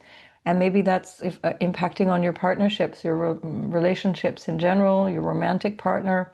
The sun rules your 10th, and it's there in the fifth house. So maybe you're also looking at a prospect of working for yourself or creating an enterprise on your own terms. This could also be where the moon and south node have you realize, okay, there's something that I'm not able to access financially here, and I need to step up my game or change something that I'm realizing about where I'm leaving money on the table or where I'm not earning enough and I need to earn more. So you're going to perhaps put in a lot more effort in terms of things like that. And that can be really literally creative stuff, like I'm selling my art or I'm becoming a musician or whatever the thing is. And it can also be just business. It's a business house as well, entrepreneurial house. Um, and also Saturn and Neptune have moved into your sixth house of everyday work, meaning that you will work harder. And that would be very much in alignment with that. So lots for you to contemplate here, also potentially around a sibling. Maybe there's some aspect of the relationship with your sibling or a way of relating to the sibling that is shifting and changing. There's something here that you will learn from for sure, because we've got this Mercury in the fifth house retrograde, and it speaks a lot about yourself in terms of your self-expression. That's the fifth house. How do I reach out into the world? And that's something that you might realize, okay, I need to invest more in my elder sibling, or I need to receive more from them, or I need to pull back and recognize that that's not my problem anymore. This can sometimes happen in families where people realize sometimes the best thing is to step back, because Saturn is in your sixth and it's ruling your house of siblings, and that's where we find this eclipse. And that might mean that you're realizing that there's too much of a burden or too many obstacles, too many problems that you either need help with, or that you realize it's not up to me anymore. I can't do this. Um, I think that's about it. It's a really lovely opportunity to revise future plans and recognize where some dreams just have to be let go of as well. That's another thing. But don't worry, because you've got so much beautiful energy coming in through creative ideas. It's kind of like let go of this one dream or let go of the other one, the old one, the thing that used to be there, and you realize, yeah, it's never going to happen, or things have shifted, moved on, it's not going to happen now, because you'll get loads of beautiful things coming in harmony with you. These are trinal, very strong trinal energies that you're getting right now. So let go to invite more in. Let's say that. Okay, Scorpio, Sun, Moon, and Ascendant. I'll see you in the next video. Sagittarius, we have this eclipse happening in your 10th house of career. And I've said it for so long now that you're probably bored with it, but you're giving up something of your career. And hang on, Sagittarius, it's not me coughing this time, it's the dog that wants to go outside. So just give me a second. Okay, sorry, Sag. I am free for a minute. Right, so this is in your career house, and as I was saying, you have heard me talk about this a long time, but that's because the South Node has been in your 10th house of your sense of what your ambition is, let's say, or why you do what you do, your vocation, your career, your social status. And that's been since the 11th of January, 2025. So this is just highlighting that. Notice, by the way, this is not the degree of the eclipse. So what I'm going to do here is just shift back one day, simply to, oh crap, now that's going to, okay. Oh, I'm gonna have to go hour by hour just to put it up there so that we don't lose it. Oh, this is super boring. We want hour by hour. Right, you see what astrologers go through. So I'm going to put you on the ascendant, and bear with me here because I want this to be closer to the day. And do we get it? Yes, we do. So it's still on the 3rd of March, wrong degree. Just notice that. So the degree of the eclipse is actually almost 12:53 of Virgo, but we're just doing this for you to be on the ascendant. Okay, so 10th house has been significant for you since January 2025, and it will be until July. And what you're looking at here is a culmination, a realization of what it is that you're going through in terms of your career, your marriage, the role that you play out in society, and what you really want, and the things that are nourishing you right now in that realization, and what you're ready to let go of, or ready to walk away from, or ready to realize, okay, I need more of this, is that the 4th house, which is what makes me happy, what do I need to feel secure, what do I rely on, what is the source of stability, is really packed with planets. And you have a lot of opportunities here to reflect on these things, to receive as well, to give yourself a break. You've got your ruler is about to station direct about a week from this eclipse, and it's backing up into Sirius, and that's where it has been also last summer. And it's been like February, it's been on this fixed star Sirius. Listen to the introduction to find more about that, but also having this sense of the changes that you've gone through with the Uranus in your 6th house of every day, whether it's your health, your mental, physical, so spiritual, psychological health, or your work and the things that you need to do as obligations every day. It's been changing significantly. So this is an opportunity for you to really recognize, okay, I see now what I need. I see how to get it. I'm fulfilling things. I'm filling my cup, quite literally. And especially after the middle of March, you're really going to come back online. You're going to really have a clearer sense of what you need.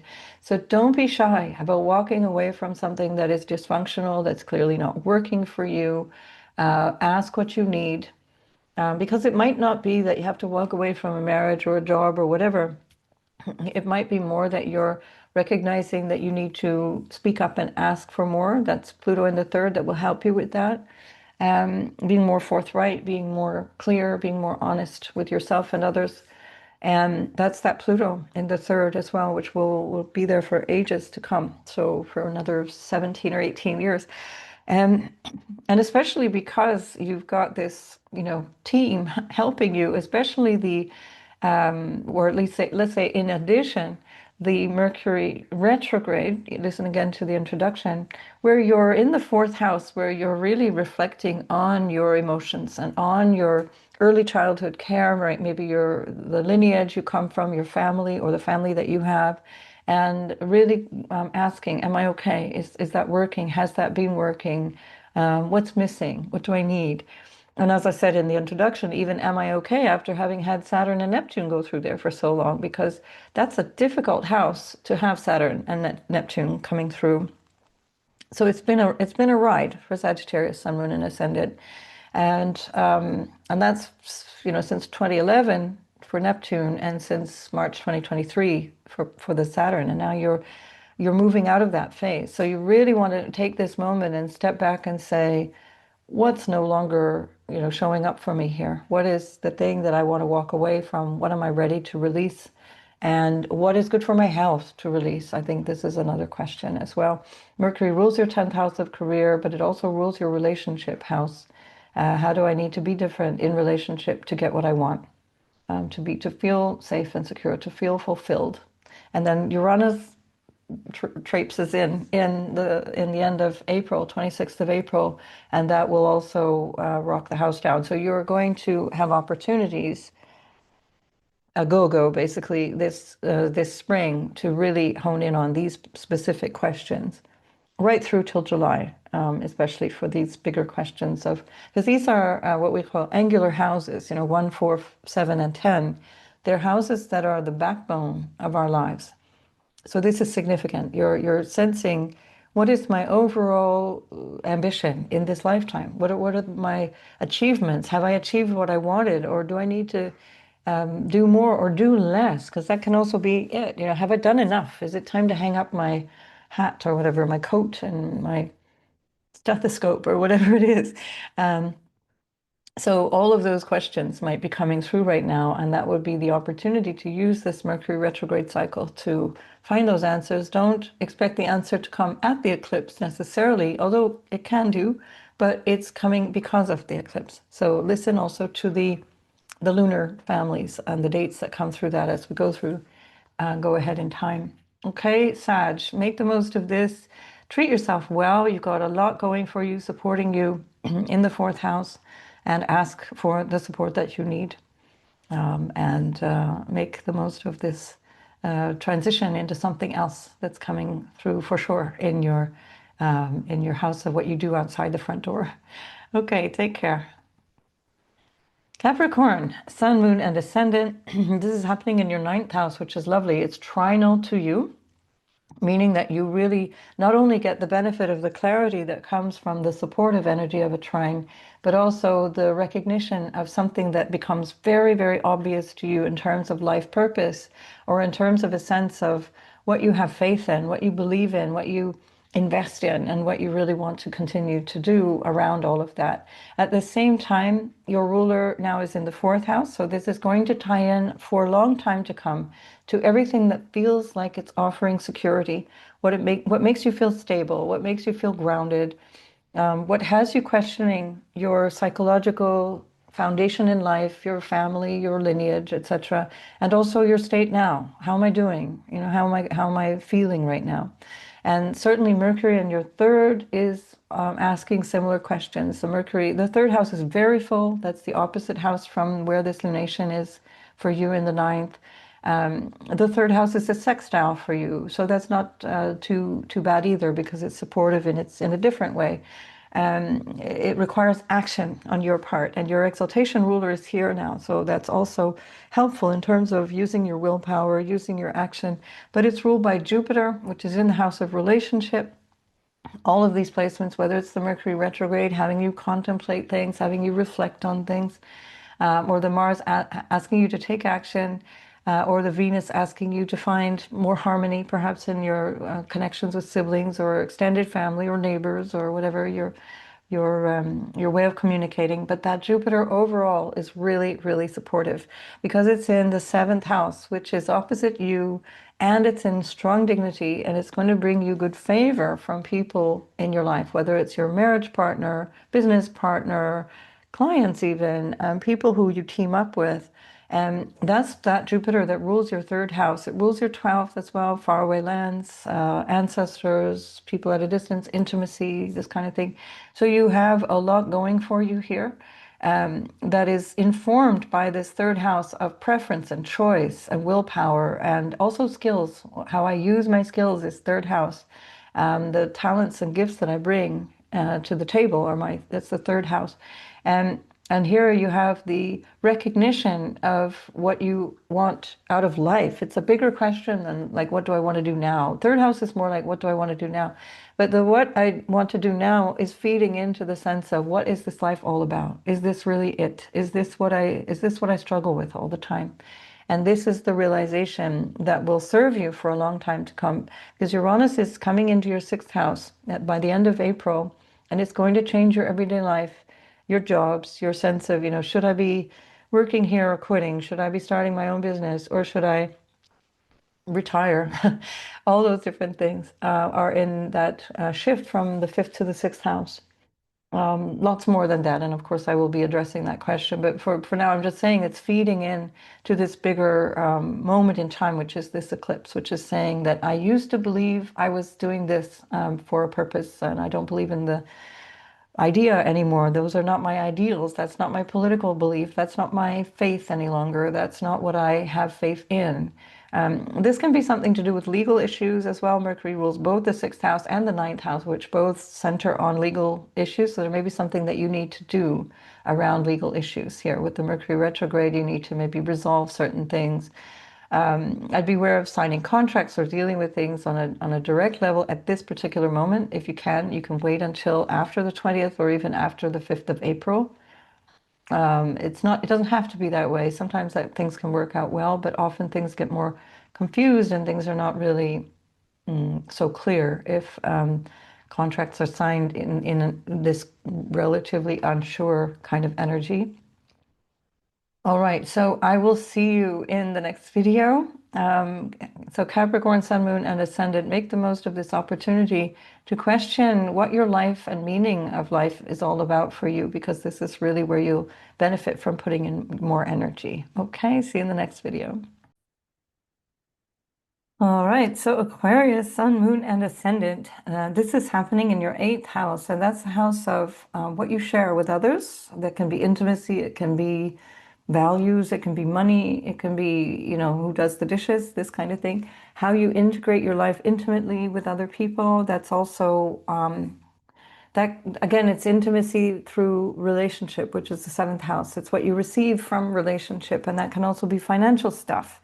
Now, perhaps there's a challenge there that needs to be resolved or walked away from, or a way of expressing all of that in the moment that you feel it's like, oh, this is done. We're so done here. I'm not doing anything more for them. I'm not giving them any more money. That would be a good thing, by the way.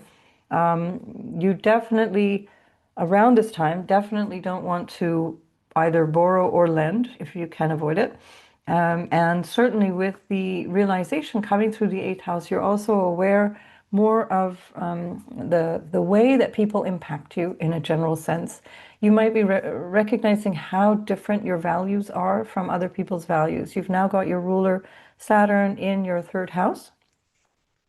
Your modern ruler is Uranus, and that is in your fourth house, and that's also changing quite a lot. It's with just before, the week before, in your first house, you had Mars at the end of your sign and squaring that Uranus. So there may be something that has kind of like a bee in your bonnet, that's something that you realized that you just needed to deal with. It's like, this isn't working anymore. I can't live here anymore. I can't do this anymore. I can't tolerate this anymore, or I'm just ready for this new thing. Doesn't have to be a horrible thing, but with Mars, often Mars in a square to Uranus can be tense, or at least sudden action. And now what's changing is that the recognition is coming much more through this eighth house awareness. It's like, oh my gosh, I realize I've done this. I've believed that about myself, and I allowed somebody to take advantage of me. Or I'm seeing patterns that are coming through, family patterns of psychological struggle or addiction behavior, or family trauma that I realize I have to process, I need to deal with, which you will, by the way, because you have such a huge amount of support with a good Jupiter there and ruling the second. Family is huge for you at this moment in so many different ways. Where you get your support starts to be questioned, perhaps, or clarified one way or another, because you've got Mercury there retrograde. You've got a really blessed Venus. She's exalted there in Pisces in your second. You now have Mars there, and there's going to be a lot of impact through that second house beyond this eclipse that's in the opposite sign in the eighth house. So you'll start to look at all those values that you maybe want to question, or maybe speak out loud, put into action with your ruler in the third house, for example, and that will be something that you'll realize. It'll come to you. You'll just know, this is it. This is the right thing. This is the wrong thing. This is too much, and that's not enough. Those kinds of things.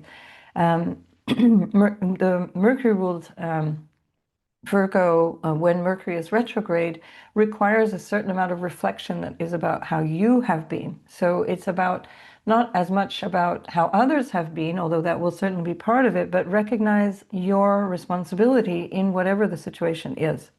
And then by the time that Mercury is going to station direct and move forward from the middle of March, from the 20th of March, then you will have better answers to the question. But the realization is coming through here.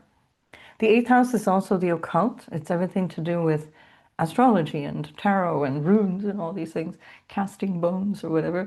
And that is something that you can work with as well, that you can take in through meditation or through psychological awareness. This again, for somebody who has moon on the south node, it can be troublesome in life. And that doesn't mean you if you don't have that, but I'm just saying as an archetype, it can be very troublesome in the eighth house.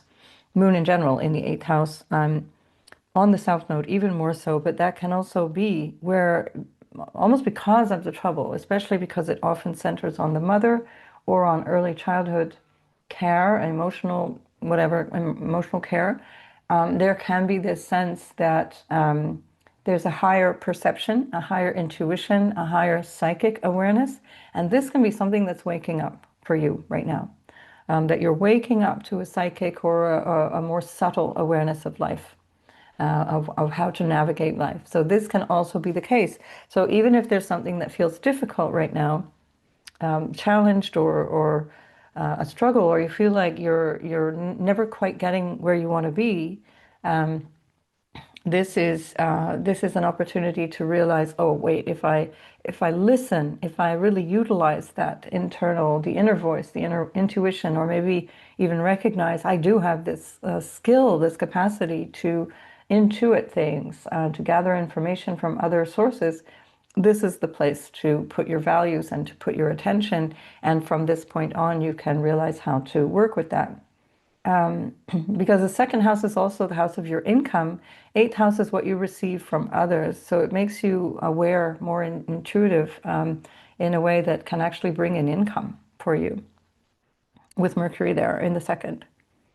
Jupiter is in your sixth and ruling your 11th house, which is the other house of money. So again, it can give you an idea. It can give you an inspiration about a job or something that you can actually utilize.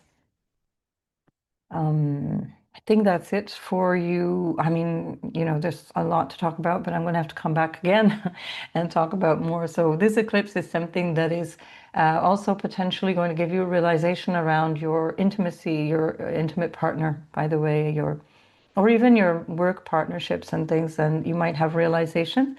They may be realizations about things that you already kind of suspected, but now you can't ignore it. All right. So that also can be good or bad. Yeah, I'll just leave it at that. I would have to see your individual chart to speculate any further. Okay. And don't hang on that. Don't be like, oh my God, my partner's cheating on me. It's just that's one potential of all of this. It's a realization around your house of intimacy and what's going on with the important other in your life. Again, this is also the house of inheritance as well. So it's about letting go, and maybe that's about letting go of an individual. There's an individual that you have to say goodbye to, and that is the realization that the goodbye also includes something that I can actually receive as a result of having known that person. All right, so I will leave it at that, and I'll see you in the next video. Pisces, Sun, Moon, and Ascendant. This is happening in the opposite sign. So these are called quadrant houses, or the sort of the backbone, the scaffolding of your chart. And so you have a lot going on in your sign, Pisces. I'm going to say our sign because I'm also Pisces stellium, Sun, and loads of other things. And that is the first and seventh house axis is really huge because it tells us a lot about the other. And as we are a mirror to both the partner and they are a mirror to ourselves. And here we have a realization around the other, or around the notion of relating to somebody through business partnership or through a life partner, through good friends, through clients, and this kind of thing. And there's a realization there that is maybe something that you need to let go. Maybe there's a realization I need to spend more time on myself, and the other is taking up a lot of me. And is that working? Is that good for me? Or maybe the other has changed a lot, and there's a realization of how the relationship has changed. That doesn't necessarily mean the relationship has to come to an end. That can be one meaning, for sure. But it's not the only meaning. The moon is the ruler of your fifth house of love and romance and children and so on. At the moment, it's blessed by Jupiter. So Jupiter is good fortune. It's a blessing. It's things that are, it's like your guardian angel in so many ways, especially because it's exalted, and it's in the fifth house, which is trinal, therefore very, very lucky. And you have the ruler Mars of the ninth house, which is trinal to you, also in the first house at this time. So there are a lot of things that are calling in bigger blessings. And it could be since the moon is ruling that fifth house of love and other, or maybe children as well. Jupiter also represents children. There may be something that you're recognizing there that has to do with love relationship. And it could be along the lines of, I didn't think I loved them, but I realize that now. So again, think of it as letting go of a way of being or a way of relating to others. That doesn't mean you have to let go of the other. But in some cases it might do. It might be a realization of, I've been giving them too many free passes, and now I have to stand up for myself. That's the Mars in Pisces in the first house, right at this time. And it'll be there for about 6 weeks. It's there to give you a backbone, give you more of a sense of agency or standing up for yourself in some way, or working harder, perhaps with a business partner. Maybe realizing you need a business partner. Maybe that's the question, because the fifth house is also enterprise and entrepreneurship, and again, ruled by that moon in the seventh. So maybe it's like, oh, I thought I could go it alone. Now I realize I need a partner, or I need a life partner, or whatever. And so a lot of blessings for Pisces at this time. So again, these are going to be bringing you something helpful. South Node eclipses in the seventh house, especially as the moon is ruling the fifth with Jupiter, your ruler, and especially as you've got Venus exalted in your first house, that can bring a relationship. Now, again, it's not about the 3rd of March. It might be, but it's about the thing that's the beginning around this eclipse that goes up to 18 months afterwards. So I'm using the nodal or the lunar cycle to say 18 months, but often with an eclipse, it's going to last a long time, at least up to 6 months afterwards, where you will be then meeting somebody under these very helpful conditions. So it's a Mercury retrograde in your sign, and Mercury is ruling this eclipse. It's ruling the seventh house. So there could be something that you're revising around your own behavior or around what you need and what you want for love, or with reference to the other. It can also be that Mercury is ruling your fourth house of home, maybe because of another, or because of you're leaving somebody, or you're trying to find a partner, and you will find a partner, and then your home changes. So this is also the Mercury retrograding through the first house. There's a lot of conditions that need to be adjusted before that happens. Just simply because we're talking about a Mercury retrograde at this time. A good time specifically for Pisces, above all for Pisces, Sun, Moon, and Ascendant, but for all of us, this Mercury retrograde is a really good chance to question, how am I doing after all these years of Saturn, Neptune in my first house? What do I need? How do I need to take care of myself? Now Saturn, Neptune are in the house of your value, your income, etc. Jupiter in the fifth is bringing lots of fun and opportunities. Be careful of excess at this time. So again, don't make hasty decisions around relationships, especially with reference to a person, or unless you are sure. Feel your gut instinct, and if you're sure, you're sure. But otherwise, because Jupiter might have you behaving in ways that are a little extravagant or self-indulgent, and then you realize, oh my God, they didn't really say that thing, or they didn't really do that thing, and here I've just kicked them out of my bed, or whatever the thing is. So notice that too. Also, notice when you're chasing a relationship that died or that never actually had legs. So this is also a part of the moment in time where you're realizing, oh wait, he's not there, or she's not there, or they are not there for me. And it's just the penny drops finally. And think of that as a good thing. It's helpful, and that also is part of the Jupiter retrograde cycle in the fifth, recognizing love when you see it and being clear, this is real, this is true. When Jupiter is going to station on the 11th and start moving direct, that becomes much clearer too, much more conducive to a genuine love relationship. All right, so Pisces, Sun, Moon, and Ascendant, I will see you in the next video, and make the most of this. Thanks for being here. And anyone else who's still here with us, and the rest of the Pisces gang, thank you for being here as always, and I'll see you in the next video.